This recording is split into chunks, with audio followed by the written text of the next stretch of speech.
আমি আজকে সিরাজ ফাউন্ডেশনকে ধন্যবাদ জানাচ্ছি যে আজকে সেই শহীদ পরিবারদের তারা সম্মানিত করেছেন। আমরা 2013 এবং 2024 নিয়ে আজকে আলোচনা করছি। 2013 সালে যারা শহীদ হয়েছিলেন এবং তাদের শাহাদাতের পরে আমরা অনেকেই মনে করেছিলাম যে 2013 সালের বিপ্লবের পরাজয় ঘটেছে। এটাই আমাদের অনেকের মধ্যে ধারণা ছিল যে 2013 সালে শাপলা চত্বরের হত্যাকাণ্ডের পরে সেই বিপ্লবের পরাজয় ঘটেছে। মহান আল্লাহ তাআলা প্রমাণ করে দিয়েছেন 11 বছর পরে যে তাদের বিপ্লব সেদিন সার্থক হয়েছিল। তারা শহীদ হয়েছিল কিন্তু বিপ্লব সার্থক হয়েছে। কারণ 2013 সালে যে আদর্শ ধারণ করে, যে ঈমান ধারণ করে, যে তৌহিদি আদর্শ ধারণ করে তারা হিন্দুত্ববাদের বিরুদ্ধে, তারা ভারতীয় আধিপত্যবাদের বিরুদ্ধে এবং হাসিনার ফ্যাসিবাদের বিরুদ্ধে তারা জীবনপণ করে লড়াইয়ে নেমেছিলেন, সেই লড়াইয়ের যে বয়ান ছিল, যে আদর্শ ছিল, সেটা 2024 সালে বিজয় লাভ করেছে।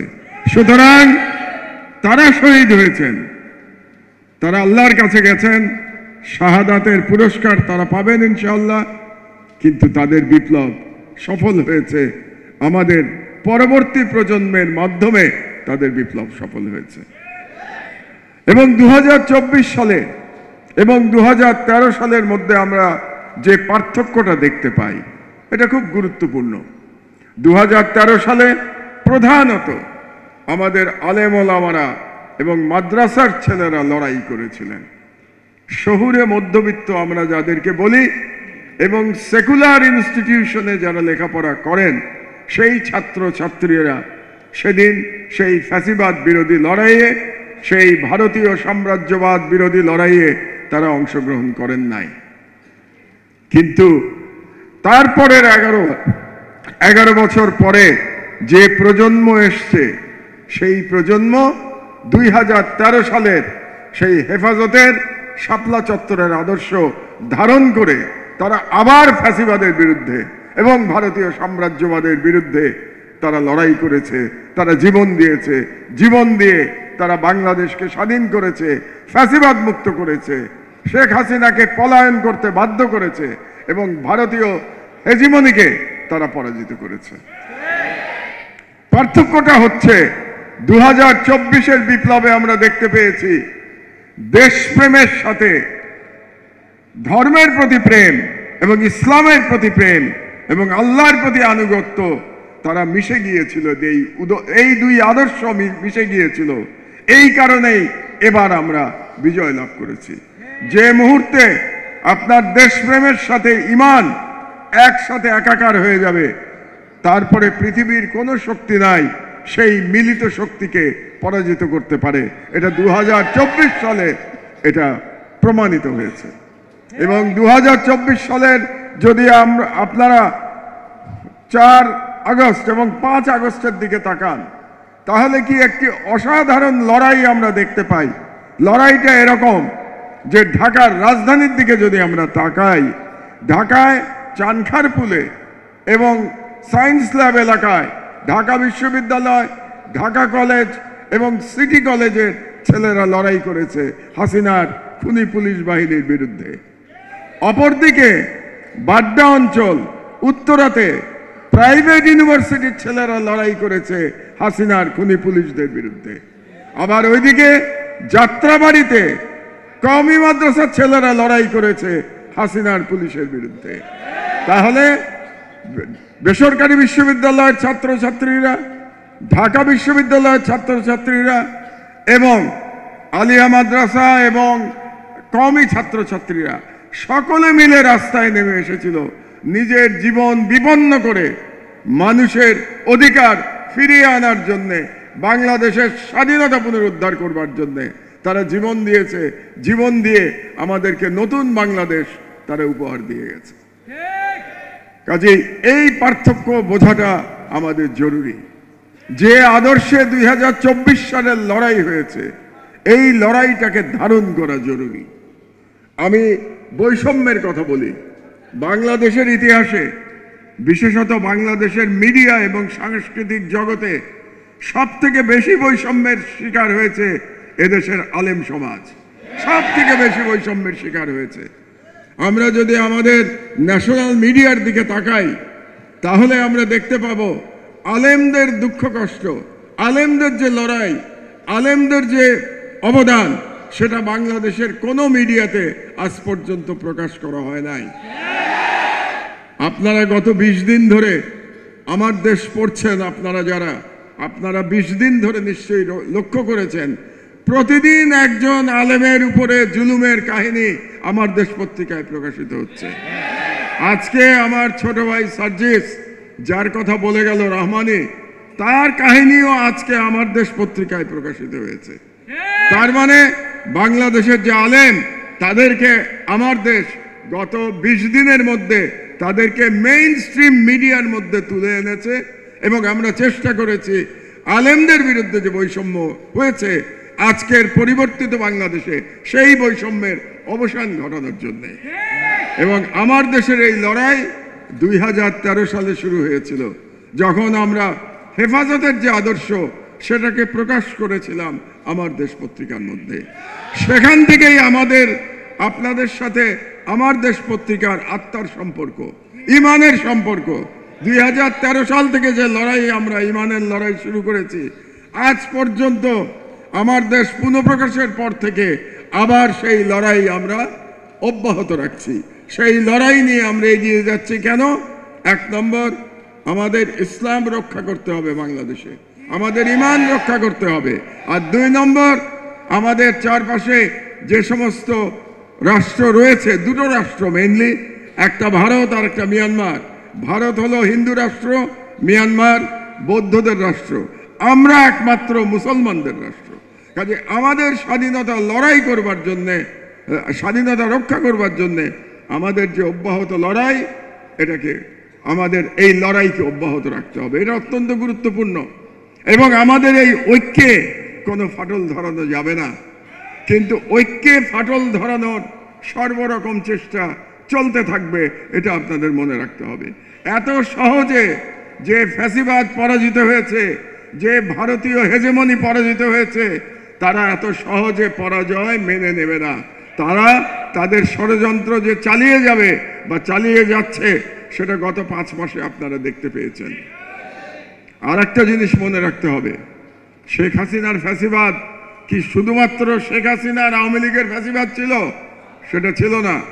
তাকে যারা ফ্যাসিবাদ হতে সহায়তা করেছে, তারা কিন্তু বাংলাদেশে এখনো আছে। ফ্যাসিবাদ পালিয়ে গেছে, কিন্তু শেখ হাসিনাকে যারা ফ্যাসিবাদী শক্তিতে পরিণত করেছে, সেই মিডিয়া, সেই সাংস্কৃতিক আগ্রাসনের গোষ্ঠী, সেই ব্যবসায়িক সমাজ, সেই আমলা, সেই তথাকথিত বুদ্ধিজীবী, সেই সুশীল সমাজ বাংলাদেশে এখনো আছে। এবং আপনারা মনে রাখবেন, তারা এখন আওয়ামী লীগের বদলে অন্য কোনো দলের উপরে সওয়ার হতে চাবে, কারণ তাদের নিজেদেরকে রক্ষার জন্য তারা সওয়ার হতে চাবে। এবং আপনি দেখবেন আওয়ামী লীগ যে বয়ানে কথা বলেছে গত 53 বছর ধরে, এই গোষ্ঠী নতুন একটি দলের উপরে সওয়ার হয়ে ওই একই বয়ান তারা নিয়ে আসবে। বয়ানটা হলো বাংলাদেশকে বিভক্ত করার বয়ান। বয়ানটা হলো বাংলাদেশের তথাকথিত স্বাধীনতার পক্ষে এবং স্বাধীনতার বিপক্ষে এই বিভাজন করবার বয়ান। এই বয়ানকে আমাদের রুখে দিতে হবে। এই বয়ানকে কিন্তু আজকে তরুণ সমাজ রিজেক্ট করে দিয়েছে, তারা উড়িয়ে দিয়েছে। তরুণ সমাজ কবে উড়িয়ে দিয়েছে? যেদিন তারা ঢাকা বিশ্ববিদ্যালয়ে বলেছে তুমি কে আমি কে, রাজাকার রাজাকার, কে বলেছে স্বৈরাচার স্বৈরাচার, সেই দিনই বাংলাদেশের যে বিভাজনের রাজনীতি তার কবর রচিত হয়েছে। কাজেই এই বিভাজনের রাজনীতিকে আমরা আবার উত্থান হবে, এটা আমরা করতে দিতে পারি না। এই বিভাজনের রাজনীতিকে আমাদের কবর দিতে হবে। তাহলে আমাদের ঐক্যের বেসিসটা কি হবে? বাংলাদেশে তো রাজনৈতিক দল থাকবে, সরকারি দল থাকবে, বিরোধী দল থাকবে, সবই থাকবে, কিন্তু কিছু বিষয়ে আমাদের ঐক্যবদ্ধ থাকতে হবে। এক নম্বর, আমাদের ঐক্যবদ্ধ থাকতে হবে যে বাংলাদেশে 90% মুসলমানের দেশে আমাদের ইসলামী চিন্তা চেতনা ঈমান ঐতিহ্য আমাকে ধারণ করতে হবে, এখানে আমাদের ঐক্যবদ্ধ থাকতে হবে। দুই নম্বর, বাংলাদেশের জনগণের অধিকারের সম্পর্কে আমার ঐক্যবদ্ধ থাকতে হবে। শেখ হাসিনা জনগণের যে অধিকার ছিনিয়ে নিয়ে গেছিল, আর কোন শেখ হাসিনা আমাদের জনগণের অধিকার যাতে ছিনিয়ে নিয়ে না যেতে পারে, এই বিষয়ে আমাদের ঐক্যবদ্ধ থাকতে হবে। আর তিন নম্বর, বাংলাদেশের স্বাধীনতার বিষয়ে আমাদের ঐক্যবদ্ধ থাকতে হবে। কোন বিদেশি শক্তিকে আমরা আমাদের অভ্যন্তরীণ রাজনীতিতে আবার ভারতের মতো কুক্ষিগত হতে দিতে পারি না। আপনারা জানেন, গত 15 বছর ধরে বাংলাদেশ একটি ভারতের উপনিবেশে পরিণত হয়েছিল। আমরা বাংলাদেশকে আবার ভারতের উপনিবেশে পরিণত হতে দিতে পারি না। এই প্রশ্নে আমাদেরকে ঐক্যবদ্ধ থাকতে হবে। এবং আমাদের এই ঐক্যে যে তিনটি বিষয় আপনাদেরকে বললাম, যারা ফাটল ধরাতে চাবে তাদেরকে প্রতিহত করতে হবে, সে যেই হোক না কেন, তাদেরকে সম্মিলিতভাবে আমাদের প্রতিহত করতে হবে। এই সরকারের সবচেয়ে বড় ভুল কি জানেন? এই সরকার একটা বিপ্লবের পরে এসেছিল, কিন্তু এই সরকার বুঝতে পারে নাই যে তারা একটা বিপ্লবের প্রোডাক্ট। এই বিষয়টি এই সরকার বুঝতে পারে নাই, যে কারণে যে কোনো বিপ্লবের পরে পৃথিবীর সব দেশে একটা শুদ্ধি অভিযান চালানো হয়, একটা পার্জিং চলে, আমলাতন্ত্রের মধ্যে পার্জিং চলে, সেনাবাহিনীতে পার্জিং চলে, পুলিশে পার্জিং চলে। কিন্তু এই সরকার দুর্ভাগ্যজনকভাবে গত 5 মাসে সেই পার্জিংটা করতে পারে নাই, শুদ্ধি অভিযান করতে পারে নাই বলে এখনো আমরা অরাজকতা দেখতে পাই, এখনো আমরা দুর্বলতা দেখতে পাই। আজকে যদি তারা সেই শুদ্ধি অভিযানটা চালাতো ক্ষমতায় এসেই, তাহলে আজকে বাংলাদেশ অনেক বেশি ঐক্যবদ্ধ থাকতো, অরাজক পরিস্থিতি তৈরি হতে পারতো না। একটা ছোট এক্সাম্পল দিই। গতকাল সরকার হঠাৎ করে সবকিছুর দাম ভ্যাট বাড়িয়ে দিয়েছে, সবকিছুর উপরে, ওষুধের উপরে ভ্যাট বাড়িয়ে দিয়েছে, রেস্টুরেন্টের উপরে 5% থেকে 15% ভ্যাট নিয়ে গেছে। আরে ভাই, সব রেস্টুরেন্ট তো আর বড় লোকের রেস্টুরেন্ট না, গরিব মানুষও তো রেস্টুরেন্টে খায়। তাহলে আপনি সব রেস্টুরেন্টের উপরে 15% যে ভ্যাট বসালেন, এটা তো দরিদ্র মানুষের রেস্টুরেন্টের উপরে আপনি ভ্যাট বাড়িয়ে দিলেন। তার মানে কি, গরিব মানুষের খাবারেরও আপনি দাম বাড়িয়ে দিলেন। আপনি পোশাকের উপরে 7.5% থেকে 15% ভ্যাট বাড়িয়ে দিলেন। তাহলে একটা কাপড় কিনতে গেলেও তো তার মূল্য বৃদ্ধি হবে, ওষুধ কিনতে গেলে মূল্য বৃদ্ধি হবে। এই যে সিদ্ধান্ত এই সরকার নিয়ে নিল, এর মধ্যেই প্রমাণিত হয় যে এই সরকার বিপ্লবের চেতনাকে পুরোপুরি ধারণ করতে পারে নাই। যদি বিপ্লবের চেতনা তারা পুরোপুরি ধারণ করত, তাহলে এমন একটা সিদ্ধান্ত নেওয়ার আগে সমস্ত অংশীজনের সাথে, সমস্ত স্টেক হোল্ডারদের সাথে তারা আগে আলোচনা করত, আলোচনা করে তারা এই সিদ্ধান্ত নিত, ঐক্যমতের ভিত্তিতে তারা সিদ্ধান্ত নিত। যদি সত্যি বাংলাদেশের ইকোনমির জন্য এটা প্রয়োজন হয়ে থাকে রেভিনিউ বাড়ানো, তাহলে সবার সাথে আলোচনা করে যেখানে গরিবের কষ্ট হবে না, এরকম জায়গায় তাদের ভ্যাট বাড়ানো উচিত ছিল। যেমন ধরেন, আমি রেস্টুরেন্টের কথা বলি, আমাদের দেশে সব তারকা রেস্টুরেন্ট আছে, 3 তারকা 5 তারকা। আরে ভাই, 3 তারকা 5 তারকা রেস্টুরেন্টে 5% থেকে 15 কেন, 5% থেকে 50% আপনি ভ্যাট বাড়িয়ে দেন, তাতে কি যায় আসে? বড়লোক যেখানে খায় 5%-এর বদলে 50% দিয়ে খাবে। বাংলাদেশে যে সমস্ত ফল ইম্পোর্ট হয়, সেই ইম্পোর্টেড ফলের উপরে তারা 7.5 থেকে 15 করেছে। আমার আমদানি করে ফল খাওয়ার দরকার কি? আমদানি করা ফলের উপরে আপনি 50% ভ্যাট বাড়িয়ে দেন। কিন্তু দরিদ্র মানুষ যেখানে ক্ষতিগ্রস্ত হবে, ওষুধ কিনতে হবে, আমার জীবন বাঁচানোর জন্য ওষুধ কিনতে হবে, আপনি ওষুধের উপরে ভ্যাট কেন বাড়াবেন? তাহলে যারা এই সিদ্ধান্ত নিচ্ছে, তারা কি বুঝতে পারছে যে কি বিপ্লবের পরে এই সরকার এসছে? বিপ্লবের চেতনা কি তারা ধারণ করতে পারছে? এগুলিই হলো এই সরকারের দুর্বলতা।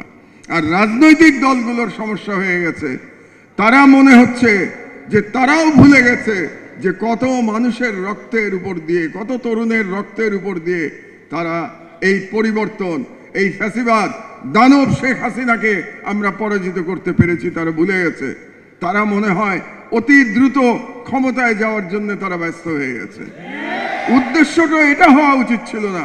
উদ্দেশ্য হওয়া উচিত ছিল যে সকলে মিলিতভাবে আমরা এমন একটা সিস্টেম করব যেই সিস্টেমের মাধ্যমে বাংলাদেশে আর কোনো ফ্যাসিবাদ কোনোদিন ফিরে আসবে না। এটার জন্য সবাই মিলে কাজ করা দরকার ছিল অন্তত কিছুদিন। নির্বাচন যখন হওয়ার তখন হবে, যারা ক্ষমতায় যাওয়ার তারা যাবে, কিন্তু আগে তো আমার নিজের প্রয়োজন, প্রায়োরিটি, অগ্রাধিকার ঠিক করতে হবে। আমার অগ্রাধিকার ছিল কি? অগ্রাধিকার ছিল 1 নম্বরে যেটা বললাম, এমন একটা সিস্টেম করা যে সিস্টেমে নতুন কোনো শেখ হাসিনার জন্ম হবে না। আর 2 নম্বর, যে ভারতীয় সাম্রাজ্যবাদ বাংলাদেশের চারদিক ঘিরে আছে, সেই ভারতীয় সাম্রাজ্যবাদ যাতে আমার স্বাধীনতা আবার ছিনিয়ে নিতে না পারে, তার জন্য তো ঐক্যবদ্ধ থাকা দরকার ছিল। কিন্তু সেগুলো সম্পর্কে, সেই বিপদগুলো সম্পর্কে কোনো রকম ঐক্যমতে না এসেই আমরা অতিরিক্ত নির্বাচন নিয়ে আলোচনা শুরু করেছি। কাজেই আমি সবাইকে আহ্বান করব, বর্তমান সরকার, রাজনৈতিক দল, আপনারা আলোচনা করুন, ঐক্যবদ্ধ থাকুন, বাংলাদেশের জনগণের স্বার্থ, রাষ্ট্রের স্বার্থ আপনারা বজায় রাখুন। এটা যেন আমাদের 1 নম্বর অগ্রাধিকার হয়। জনগণের স্বার্থ, জনগণের স্বাধীনতা, জনগণের অধিকার এবং দেশের স্বাধীনতা, এগুলো যদি আমার অগ্রাধিকার হয়, তারপরে আমরা যত ইচ্ছা রাজনৈতিক বিতর্ক করব। বিতর্ক করে নির্বাচন হবে, নির্বাচনে জনগণ যাকে নির্বাচিত করবে তারা ক্ষমতায় যাবে। এটাই হওয়া উচিত ছিল। দুর্ভাগ্যজনকভাবে 5 মাসে আমরা দেখতে পাচ্ছি যে কিছুটা আমরা দিগ্ভ্রান্ত হয়ে গেছি। তার জন্যে সরকারও দায়ী, রাজনৈতিক দলও দায়ী। সরকারের মধ্যেও বিপ্লবটা তারা অনুধাবন করতে পারে নাই, সকল উপদেষ্টা হয়তো পারেন নাই, এবং বিরোধী দলও মনে হচ্ছে যে তারা বিপ্লবের চেতনা অনুধাবন করতে পারছেন না। আমার বক্তব্য আমি খুব দীর্ঘায়িত করব না, অনেকক্ষণ আপনারা বক্তব্য শুনেছেন। আমি যেটা বলতে চাই, বাংলাদেশে এক অসাধারণ পরিবর্তন সাধিত হয়েছে। এই পরিবর্তন সাধিত হয়েছে তরুণদের মাধ্যমে। একটু আগে আপনারা হজরত ওসামার গল্প শুনলেন, যে হজরত ওসামাকে রসুল সাল্লাল্লাহু আলাইহি ওয়াসাল্লাম কত তরুণ বয়সে তাকে সেনাপতি বানিয়েছিলেন। আজকে আমাদেরও বলার সময় এসছে, আমাদেরও বলার সময় এসছে যে আপনারা বলছিলেন যে ভারতীয় সাম্রাজ্যবাদের বিরুদ্ধে আমি কথা বলেছি, আমি লড়াই করার চেষ্টা করেছি আমার সাধ্যমতো। কাজেই আমি আমার স্নেহভাজনদের বলতে চাই, সার্জিসদের বলতে চাই, আতিককে বলতে চাই, আশরাফ মাহাদিকে বলতে চাই, আমার দায়িত্ব আমি পালন করেছি। এবার এই দায়িত্বের যে ঝান্ডা, এটা তোমাদের নেয়ার সময় এসেছে। এই দায়িত্বের ঝান্ডা তোমরা গ্রহণ করো। আমার দায়িত্ব আল্লাহ জানেন, আমার যতদূর ক্ষমতা ছিল সেই ক্ষমতা অনুযায়ী, আমার সেই ক্ষুদ্র ক্ষমতা দিয়ে আমার দায়িত্ব আমি শতভাগ ইমানের সাথে পালন করবার চেষ্টা করেছি। আল্লাহ জানেন যে তিনি কবুল করেছেন কিনা আমার লড়াই।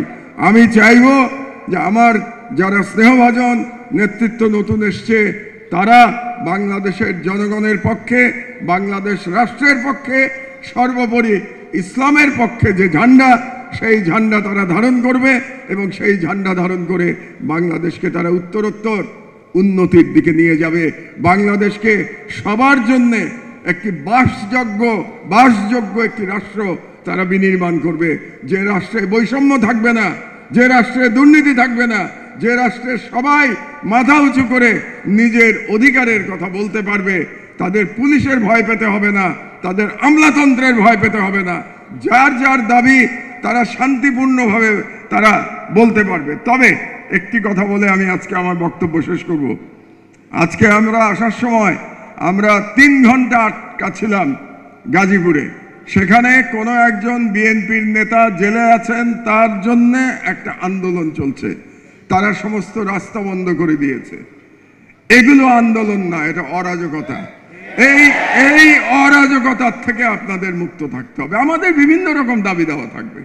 আপনাদের মনে রাখতে হবে যে বিপ্লবের কত রক্ত দিয়ে এই সরকারটা এসছে।